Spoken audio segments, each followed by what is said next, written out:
des mesures de bon sens, Bertrand Cavalier, mais c'est vrai qu'il y a encore le Rassemblement national a changé de logiciel, les observateurs du monde politique le disent tous.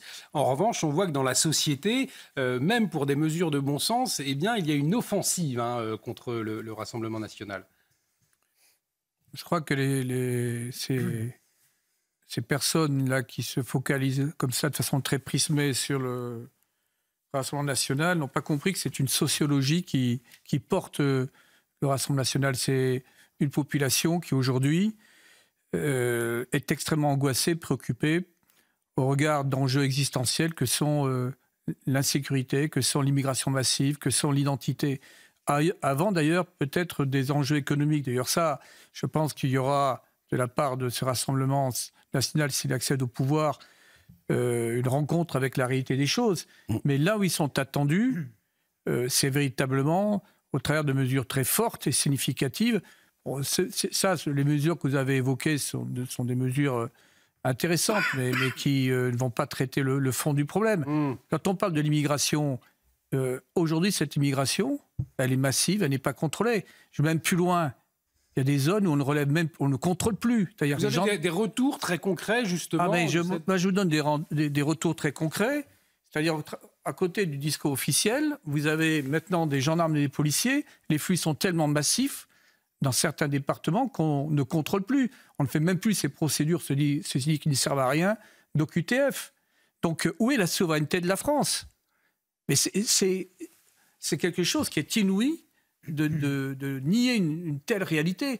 Maintenant, les réponses, elles passent par des mesures fortes au niveau de l'Union européenne. Que veulent les peuples d'Europe ? Que veut le peuple français ? Veut l'Union européenne qui protège, que ce ne soit pas un espace qui les rende encore de plus en plus vulnérables. Voilà, l'insécurité, il y a un lien évident entre l'insécurité et l'immigration, bien que l'immigration n'explique pas tout. Mais je prends un exemple simple.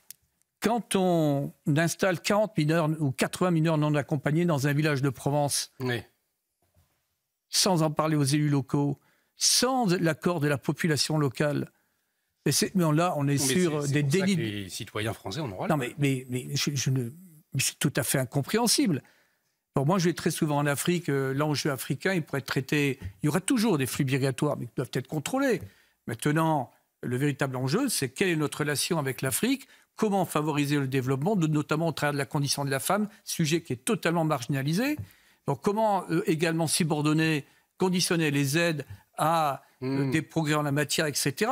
Mais le fait de laisser les flux venir de façon totalement incontrôlée, jamais la France n'a reçu autant d'immigrés depuis 4-5 ans.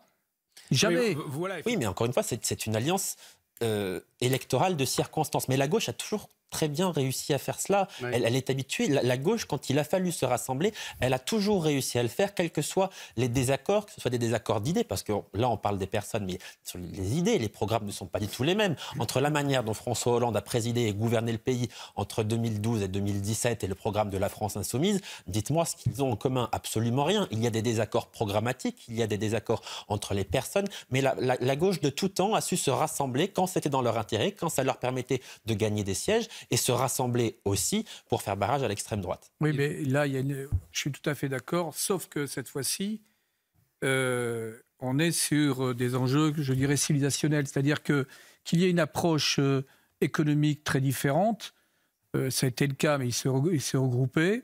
On a vu le programme commun de l'époque, mais lors du programme 1, 81, il n'y avait pas les questions de l'antisémitisme, il n'y avait pas les questions de société, il n'y avait pas l'homophobie, etc.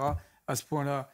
Donc, jamais cette alliance de la gauche a été aussi paradoxale d'une gauche qui relève de la social-démocratie, la gauche républicaine, et une gauche totalitaire, si tant est d'ailleurs le terme de gauche puisse être assimilé au totalitarisme, disons cette ultra-gauche. Donc ça, c'est quelque chose qui est quand même extrêmement singulier. Et de voir qu'une partie du vote des concitoyens va aller vers cette gauche totalitaire, cette gauche extrême, cette gauche qui est antisémite, islamo-gauchiste, c'est quand même un fait quand même très nouveau dans le paysage politique. Et